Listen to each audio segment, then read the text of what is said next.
সুমনা, শুনো, গ্রামের থেকে আমাকে বাড়িতে কিছু মেহমান আছে। তুমি এক কাম করো, আপনার জন্য কোনো কমতি না হয়, ঘরে যা আছে ডাল ভাত তাই রান্ধো। কয়জনের জন্য রান্না করবো? আর কয়দিন থাকবো তারা? কই দিন যে থাকবো আমি কিছু কইবার পারি না। আর লোকজন তো 5-6 জন আইতেই আছে। আমার মনে হয় 8-10 দিন থাকবো। আমি আপনার কইতে চাইছিলাম, গত মাসেও তো বাজারে খরচ দেন নাই, এই মাসেও দেন নাই। এতগুলি মেহমান আইব, এতদিন থাকবো, আজকে রান্না করলে তো ঘরের সব বাজার শেষ হয়ে যাইব।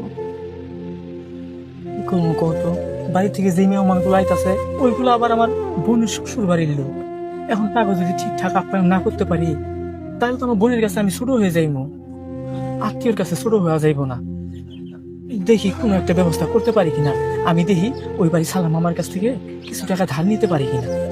না, কারো কাছে আপনার ধার চাইতে হইব না। তাহলে কি করবো কও? মেহমান বাড়িতে আইতাছে, এ না খালি কি আমি ছোট হইমু, তুমিও তো ছোট হইবা, একটা তো না একটা ব্যবস্থা করতেই হইব আমাকে। আপনি এখানে খারান, আমি আইতাছি।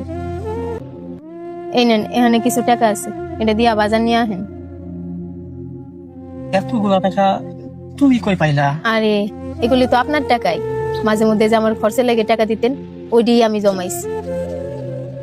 সত্যি তুমি আমার ঘরের লক্ষ্মী।